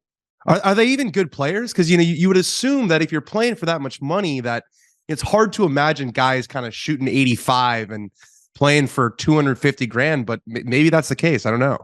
Those guys wish they could shoot 85. I mean, these guys are shooting in the hundreds, and they're gambling for this amount of money. I mean, there's a couple of them that are pretty good, but most of the time they are not the best. I can't even imagine. I mean, that's such a reckless move. Yeah, you have no control of your golf ball. You have no idea how you're going to play. You're basically flipping a coin. Yeah, exactly. Well, that's what they love. They just love the adrenaline rush of gambling, and that's how they live life. That's why they're broke one day and they're rich the next. And just a never-ending cycle. Yeah. So, I want to talk about your putting, because I was looking through your stats. You're 4th on tour right now in strokes gained putting, which is obviously super impressive, but you've got quite a history with putting. I came across this Golfer's Journal piece that I want to kind of ask you about. So you grew up in Vegas, you go to UNLV. So you're a Vegas lifer. I gather that you still live there. Yep. And in 2017, this guy called Guy Laliberte had an idea to host a major league or a major series of putting type event where there were going to be qualifiers. I think there were like 450 qualifying events. And eventually there was this tournament in Vegas at this 20,000 square foot course that was actually designed by Nicklaus Design for miniature golf. So these are like the best miniature golfers in the world. You entered that tournament. Tell me about that experience. It was crazy. I knew nothing about it, and my dad called me, and he's like, "Hey, have you heard about this putting thing?" Because at the time I was struggling, like ball striking, just out of college, didn't have much money, wanted to go play, and I'm like, "No, what is it?" And I think I was with some friends and stuff. We were probably practicing or doing something, and he's like, "It's this putting course." The head guy of, I think he was at Caesars, the Liberte guy that you were talking about. Yeah, just like a Vegas billionaire, I think. Yeah, he's a well-known name. His name's just super hard to pronounce. And so he was the backer. So my dad kind of knew it was legit, and I tried to go qualify down there, and when I got there I was like, wow, this is crazy. It was right behind Planet Hollywood and Top Golf, and there's this giant like arena that they built in this old parking lot. And we got there, and all these guys are like putting, and there's music playing, giant leaderboards, and I mean, I didn't know what to expect going up there. You hear of all these things, and I ended up missing the qualifier by one. They had the qualifier for the big tournament. It was for 75,000. Like the winner would win. Which for you at that point, I imagine, is like, that's life-changing money. Oh, it felt like $1 billion. Like even putting for it. I mean, college kids don't have much money, and so I missed a qualifier by one, and like the guy running it came up to me, and he's like, "Hey, you look like a really good putter. We want to sponsor you in the event," because they probably had some trouble like getting word out. They needed some more participants to play and stuff, and so I put in the event, and I ended up being, it was 6 rounds of stroke play, and the golf course, like the greens are AstroTurf, but they changed so much, like all the people stepping on them. Like in the morning time, they were probably running around 11, 12, which was super fast. And then by nighttime, they didn't brush them all day with like a broom. And I mean, the footprints just matted everything down. Like some putts were impossible to leave short. And I think it helped me like playing golf, because a lot of the guys weren't actual golfers. Like they had professional putt players from like different countries and stuff like that. It was crazy, but I ended up winning that one. And then I partnered with Kurt in the team event. They had about 6 or 7 different events. And I mean, I wish they did it every year. I feel like it's something that can really take off because not everybody can play golf, but pretty much everybody has a chance to putt. And I thought it would be a lot bigger than it has turned out. It's interesting you mentioned that anyone can putt because I was having this conversation, I think, with Scott Fawcett a couple months ago about how if you put someone on a dead flat putting mat, like one of those perfect putting mats, you don't have to be a scratch or a plus or a pro to make putts on that. It's just not that hard to make a straight putt. Now, obviously, it gets a lot more complicated with reading the green and matching speed and line, but the physical task of hitting a putt straight is really not all that difficult. Yeah, no, it's not the hardest. What makes it hard is going to each course, knowing the speed of the greens, being able to read the break, the grain, all the other factors, even like wind that most people don't really believe in, but 3 miles an hour of wind on the green can move your ball offline.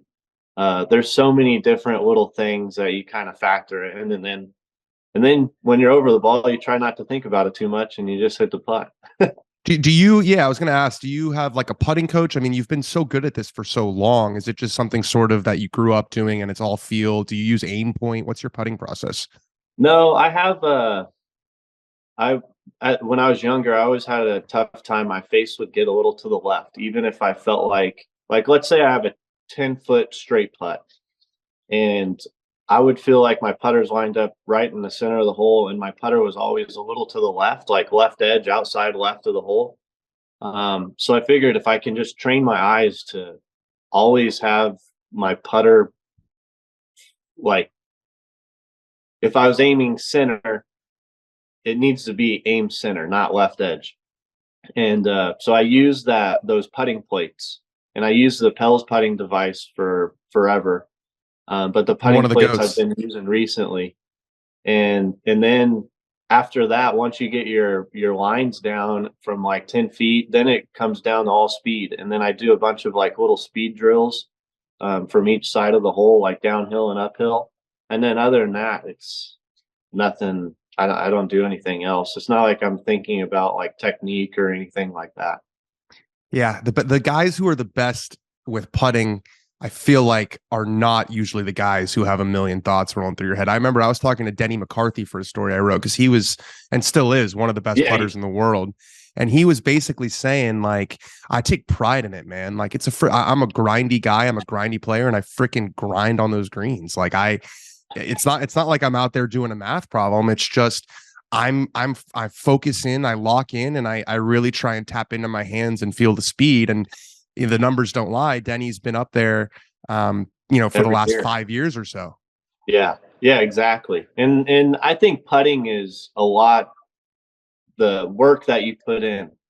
I mean, even practicing on the putting green, just being able to see those putts, like instead of, like you were saying, putting on a straight mat and stuff, anybody can kind of do it, but they aren't practicing like how to read a green, and they aren't really seeing the speed and things like that. I mean, it's just like anything. The more that you do it, the better you get.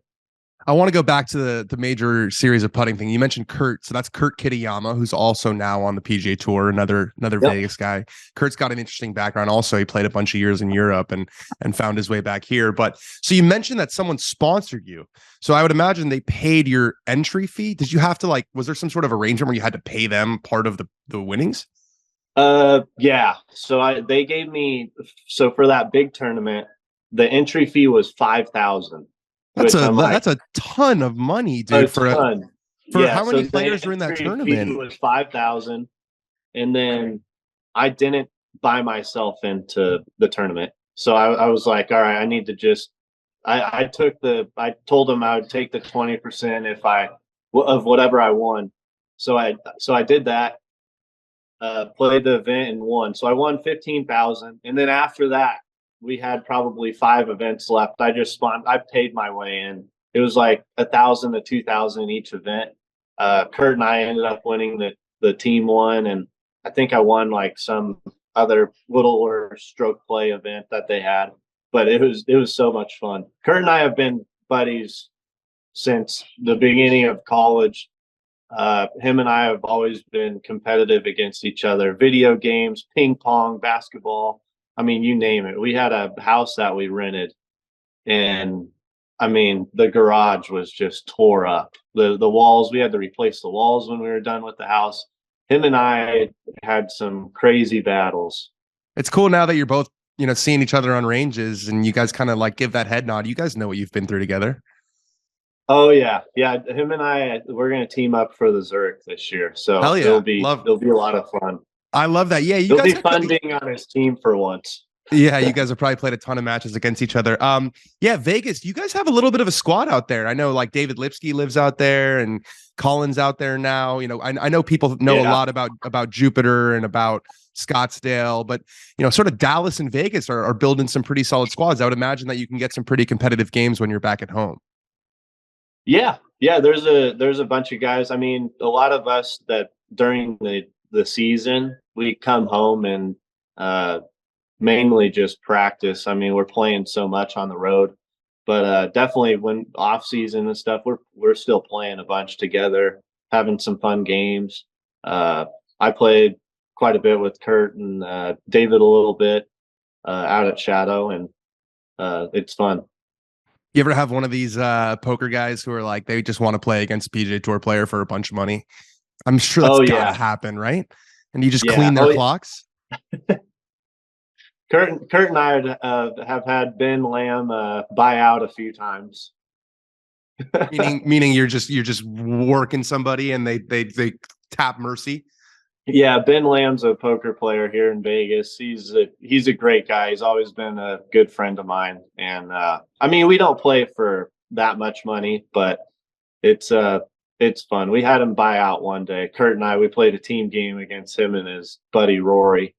And that was the first time I met Rory, and he's actually from Ireland, but he wasn't as good. He wasn't as good as the Rory McIlroy that we all know. It's funny that you say like you believe in this putting thing. It almost reminds me of Bryson with the long drive, where it's like he's still doing that while he's competing at the highest level. If they came back with one of these things and one of these big tournaments, would you play? I think so. Yeah, especially if it was here in Vegas, or if they made it feel like a big event. Like the first year they had it was in this arena and stuff. I mean, it just made it so special. It's one of the best golf memories I've ever had. It's pretty awesome. I want to talk about you also had, we've been talking about some cool and some highlights, but you had a pretty rough go on the Corn Ferry Tour. I mean, that one year. So if I gather this right, the way it worked back then, and I think it's changed slightly, is the top 25 from the regular season points got their tour card, and then the top 25 from the final series got their tour card. It was a 3-event series at the end. You got another chance. That one's a combination of PGA Tour guys who didn't quite make the FedEx Cup players and the best Corn Ferry guys. Am I reading this right? Were you 26th in both? Yeah. How is that even possible? And that was during the COVID year. So like 2020, I played and I was 23rd. I mean, we had some events and stuff be canceled, but I was right near the threshold. And then they told us after COVID, hey, we're going to go another year until we give out the card. So it was basically a 2-year season. And I finished 26 the regular season events, and then we played the final 3 tournaments, and I finished 26 there as well. And it was brutal. It wasn't fun. What was your last tournament like in the regular season, and what was your last tournament? What was the Tour Championship? I think I saw you miss the cut at the Tour Championship, so that must have been agonizing. Yeah, of just watching. And then I missed the cut in Omaha as well. And then the tour championship, I thought I was in no matter like how I played the final event. I knew it was going to be kind of close, but everybody thought that I was in. And then like even the final round, they do like the projections and stuff. So like you can see your name going up and down the leaderboard. Like I mean, I was 20th to like 26 the whole time, and ended up finishing like 26. Like so many bad things had to happen that final event for me to finish 26, and they did. But I wasn't that complete of a player back then. I definitely learned a lot. My iron game was absolutely horrific. It's still not the best, but it's getting a lot better. I'm trying to get it up there with like the really good players. I hit so many good iron shots. It's just the bad ones that cost me a lot on the strokes gained category. And then I'm left with like an impossible up and down. So I'm just trying to eliminate those even now. But I've definitely cleaned it up a lot since those 2 years. It's interesting you missed the cut in both the final event of the regular season and the playoffs. Were you just really feeling the pressure? Not really. I didn't play bad. The final, I don't know if I'll ever make a cut in the course in Indiana. Is that do not like that golf course. the hard Tom Fawcett Victoria? Is that right? Yeah, Victoria National. I don't know. I just don't play it very well. I'm actually a pretty good driver of the ball. It was never that aspect, but for some reason I could never read those greens, and they're bent, which I love bent greens, but I putted horrible on them. And then I played pretty solid in Omaha. I'm not sure how many shots I missed the cut by, but I like that course a lot. Yeah. And that was my first time kind of playing it. So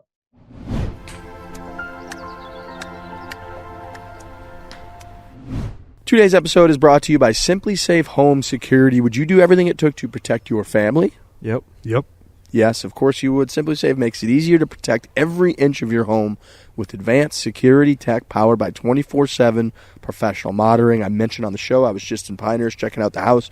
We got Simply Safe all over that puppy. I think we got a handful of cameras now, and it's amazing. You can just look through the camera on the app at any moment, and then you can also speak through the cameras. Yeah. So you could say something if someone's at your front door, you want them to just leave a package, or if somebody is there, you want to let them know that, hey, I see that you're there, I'm going to type the code in and let you in. Whatever it might be, you can do that. That's how good their entire system, really, from cameras to their emergency to the protection in an emergency. Simply Safe's professional monitoring agents use fast protection technology to capture critical evidence and verify the threat is real, so you can get priority police dispatch. That sounds important. It's amazing. And they also have different ways of hooking up the cameras. Like, it is the simplest. Wow. Well, I was trying to do Simply Safe. Safest. The simplest is obviously just with the battery. And I've got such a good system where, like, I got an extra battery. It's always charging. So when, like, one dies, I'm already having a charging one. But then they have a solar charger that, like, for like the garage, I put it on top of the garage and it never dies. And they have one that can get hardwired in. I have a bunny in the backyard that just wreaks havoc on these little pebbles, and it always gives me an alert in the backyard. It's like backyard motion, and I look, and this is bunny just kind of hops on the backyard deck and just kind of looks around and then, like, tosses a pebble across, and it gets the notification going. I love where seeing it. Simply Safe can zap that bunny, maybe. Right? No, I like the bunny. It has a great life back there. True. It costs Simply Safe under $1 a day, less than half the price of traditional home security systems. You can lock and unlock your doors, access your cameras, and arm and disarm your system from anywhere. Customize the perfect system for your home in just a few minutes at simplysafe.com/foreplay. Go today and claim a free indoor security camera plus 20% off your order with interactive monitoring. That's simplysafe.com/foreplay. There's no safe like Simply Safe.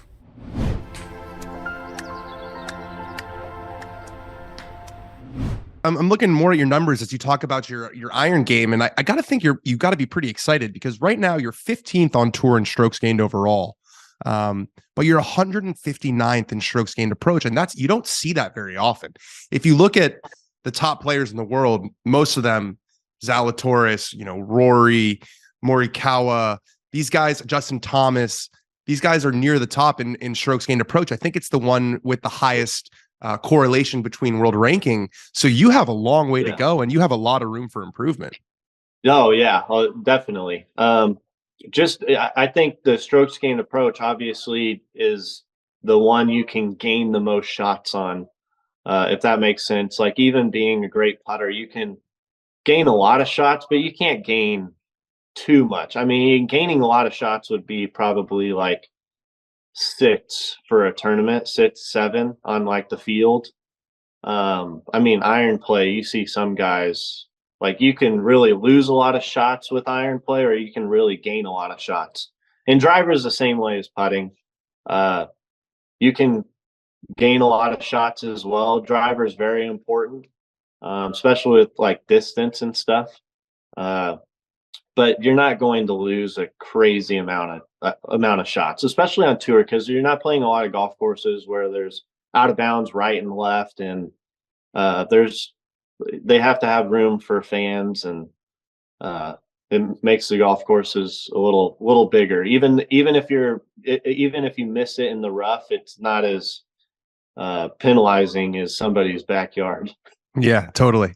You don't find many courses on the PGA Tour that are built into like a housing community where it's like, oh, I got to hit 4 iron here because it gets, narrow as a freaking dinner table. You're number 51 in the world right now, which is really, really impressive for how, quick and how short your time on tour has been. Finishing third, I think you finished third the first week of the year in Napa. How good of a feeling was that? I mean, your first PGA Tour event as a member, and it's not enough points to lock up your card, but it goes a long, long way, I'd imagine. Yeah. That was a really special week because I finished on hole 8 and 9, and 8's like a crazy green, and I birdied both of the holes, and that like leapfrogged me. I mean, I think it was like extra 280,000 or something. And you're still at the point where you're noticing that. You talk to some of these. You talk to some of these guys, these top players. You talk to some of these top players, and they're like, they've made like $60 million in their career, and they're like, yeah, I don't really think about that. But you're like, oh no, that was 280 grand. Those 2 birdies. I love it because I grew up where I was trying to make putts for like $5, $10. Like every putt, like I love like when a putt like means something, like, okay, I got to make this putt for like 10, 15 bucks. Like on tour, you're like, all right, this putt's worth 150 grand. I really don't care how much money I have. I feel like those putts, like they just they're special. Just kind of being able to make it when you need to. Yeah. You've had some major championship experience. I saw you played the Open, the US Open. But where I was going with number 51 is number 50 is a pretty special number around this time of the year because obviously there's a cutoff. I think it's a couple of weeks before. But getting to the Masters, if you're in the top 50 in the world, is that something that's on your radar? Oh yeah. Yeah. That's it's on my parents' radar too. My dad's like, your ass better be at the Masters. He's like, get your shit together. Making 10 cuts in a row is not making 10 cuts in a row is not your shit's not together. It's funny. I woke up this morning and he was giving me crap about shooting 2 consecutive 75s, and he's like, we have a Masters to get to, and it's all out of like trying to be funny and give me crap. Like he doesn't really. I mean, he cares how I play, but even if I didn't make the Masters, he wouldn't. I mean, he wouldn't be. He'd probably just talk a little trash to me. I like that. That sounds like a fun dynamic. From your short time on tour, is there a guy that you played with or a moment where you were like, holy shit, like I'm out here? I mean, I guess you've been living in Vegas, so you've seen a lot of stars, but I don't know. I feel like when you see some of these guys that you grew up watching, there might be a sort of a pinch me moment.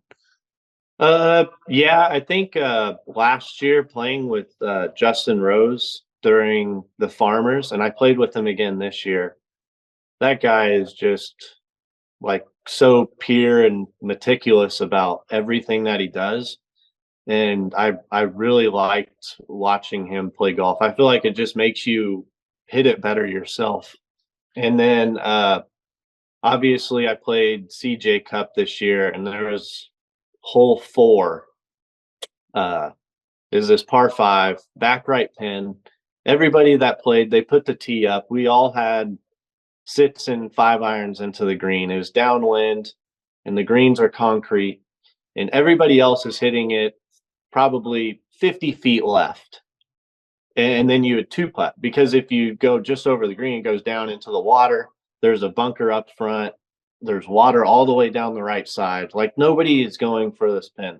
Well, I look at the coverage and I see Rory McIlroy made an eagle. I'm like, oh, he must have made like 60-footer from the left side of the green. And he hit it up there like 2 feet. And then he just hit it way up.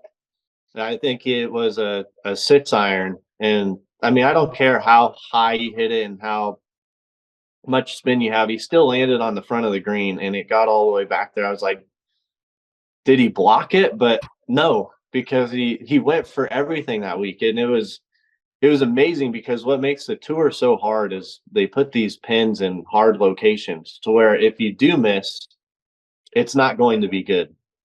And just watching him hit that shot was an eye opener.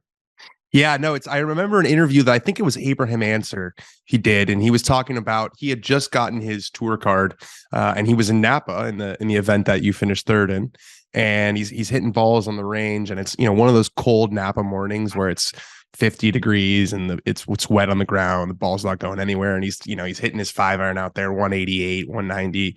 And he says Rory McIlroy comes up next to him and starts hitting the ball and starts hitting these irons that are just going way the hell in the air, and they're flying 215. And he said that subconsciously it really freaked him out, and he tried to start hitting the ball higher and tried to change the player that he was, and he lost his card that year. He went back to the Corn Ferry Tour. Obviously, Answer's back now. He's on live now, but was one of the the better players in the PGA Tour the last couple of years. And it just, you'd think that a guy of your skill would be above that, right? Would be above looking at a guy and being like, holy shit. But it seems like it still happens where you see someone or you see a shot and you're just like, damn, like, where did that come from? And I'd imagine it's a balance of appreciating it, but not then viewing it as like a demerit on your own game. Yeah. I mean, I think all of us are trying to be perfectionist of like every aspect of the game: putting, chipping, wedges, irons, and driver. And at the end of the day, not one player is going to be the best at every single aspect of the game. But it's very easy to fall into that trap of, oh, I need to hit my long irons like Rory. Oh, I need to hit my wedges like Justin Thomas. You go to the range and not one guy has the same swing. Some swings are obviously prettier than others, but it's, can you make that swing work that you have? And a lot of times it comes down to like the thoughts. Like even on 17 of the A-Match tournament, I was kind of right there in contention a little bit. I needed the birdie. I hit some unbelievable shots. 17 is the Island Green, is that right? The Alcatraz Green at PGA West Stadium? Yeah, the Island Green. And I hit an awesome shot in the 14 with a wedge, and it kind of hit the pin, got unlucky, and came to the front of the green, or else that was going to be a birdie to tie the lead. And then 16, I hit another unbelievable hybrid in there. If it lands another yard, it's up there, and I have an easy eagle putt from inside 15 feet. And I ended up making par on both of those holes. And I let those two things kind of get in my head on 17, instead of just being like, all right, center of the green, go through your routine, the same thoughts. Like my swing thoughts are kind of a lot with like my shoulders and alignment. And that's kind of what I think about. But on 17, for some reason, I was thinking, all right, let's squeeze it in there. Like, let's get to this like front right pin. Like, let's cut it. And I made the worst swing like ever. I squeezed it right into the middle of the lake. Was it a shank, or was it like a shank adjacent? I hit it right in the middle of the face. I was just not thinking the same way that I have. I mean, I didn't miss a shot all day, and then I got up to that hole, and because of what happened on 14 and 16, I let it get into like my thoughts, and I ended up like, it looked like a shank, but it was like a open face, like, but I hit it solid. And hit it right into the middle of the lake. I squeezed it right into the middle of the lake. It's funny. Yeah, no, it's amazing that even golfers of your level, it's like, you probably hadn't hit that shot in months, if ever, like. No, not at all. And it's just by the way that you think. And I think that's the hardest part about golf. Like when I play, especially for me, when I played basketball or baseball, it's really easy to stay like mentally focused for like an hour or two. And golf, it's 4 days of just, I mean, you're playing for 5 hours basically, walking from each shot. Like there's so many thoughts that cross your mind while you're on the golf course, and that's the hardest part about golf, in my opinion, is being able to have those same mental thoughts over every shot. And I think that's why Tiger Woods was so good in the big moments, is because he could control his brain a lot better than everybody else. I think that's right. You mentioned how $75,000 was like $1 billion to you. You've made 1.9 million already this year in 10 starts. When I say that to you, like, what goes through your head? Does that feel real? Not really. It's been amazing, to be honest. I just bought a house that I wanted to. And then I haven't done taxes yet. Well, I mean, in the middle of doing taxes. And then I'm like, wow, you don't really keep the amount of money that you think. No, yeah, there's a lot of expenses out there. I mean, walk the viewer or the listener through like what your expenses might be on a normal week on the PGA Tour. So I have my caddy. That's probably, him and I's deal is 2,000, and then once I hit $1 million, it goes to 3. So it's 3. It's at 3 per now. week. Yeah. So we restarted. I negotiated a little restart at the beginning of the year. So I think we're at like closer to 500,000. But I give him 8 and 10% of my, if 10% for a win, 8% of any other place. So you're basically taking out 8% of whatever you make as well, plus 2,000. And then you go down, you're paying for a hotel room. It all depends. Sometimes I like to have like a cheaper hotel room. Maybe I'll spend $100 to $150 a night on a room. Because I'm never there anyways. I'm always at the golf course practicing. And then you have food and stuff, which the tour does a really good, like the PGA Tour food is amazing. You have breakfast and lunch basically for free. And then you just go get dinner on your own. But you're probably spending right around 4,000 to 5,000 a week on average, just with like travel and everything. Right. So I would say that's probably like a cheap week, because like if you have your family coming down, a lot of guys are spending 10,000 for a house and stuff like that. Right. And then Which is why some guys are flying private, but I'm not going to do that. Yeah, I was gonna say I think Rory McIlroy's expenses for a week are probably a little bit more than 4,000 or 5,000. But no, I mean that's why they had this $5,000 for a miscut rule. That they're starting to do. It's like that covers expenses for a week, and that makes a difference for guys who aren't maybe off to the fast start that you are. Because when you don't make a cut and you're in the negative, I mean I don't care. Again, I don't care how much money you have. You just don't want to be spending money on your job. Yeah, exactly. And that's what makes I think that's what makes golf so good as well, because even on like Korn Ferry Tour, you have 156 guys that are like basically playing for their life. Like they're out there practicing every day. Like a lot of the guys on the PGA Tour have made it.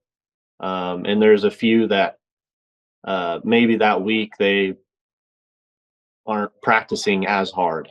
I don't know. It's just that's my perspective of it. Yeah. Well, you've earned it for sure. I think we're going to air this the week of Phoenix. I saw that you're an alternate. Are you close? Are you in? No, I'm in. I got. Oh, you're in. Yeah, I know. Let's go. So love that. That's huge for the podcast. Oh, I love that type of golf where fans can yell or do whatever. Even when I first started working with Lou, my caddy, he's always been a good buddy of mine. We'd go play golf together ever since I was younger. And if like somebody was like talking or something, like he'd be like, "Oh, quiet, please." And I'm like, "Lou, I'm used to that. Like that's how I grew up." So I'm really excited for the Waste Management. I hope it's crazy out there. Yeah, that'll be your first elevated event, I think. Yeah. Yep. Yes. So I mean, dude, I just want to congratulate you because like you went from the ultimate heartbreak of finishing 26th on both to you're playing the elevated events. Are you into Genesis the next week as well? Yeah. Yep. So I'm Dude, into so that one I mean, as well. you're in Phoenix and Riviera, and you know you're already on. You know, I've talked to a bunch of guys who have talked about how there's the A tour and the B tour, and when you get your card, you're on the B tour. You know, you're playing in the fall, and you've earned your way to the A tour, probably the fastest of anyone in your class. So congratulations on all your success. Thanks for joining the show, and you know we'll see you in Phoenix. Thank you very much. Can't wait to see you guys. You have to make sure to come out and say hi. Will do for sure. Thanks, dude. Thank you.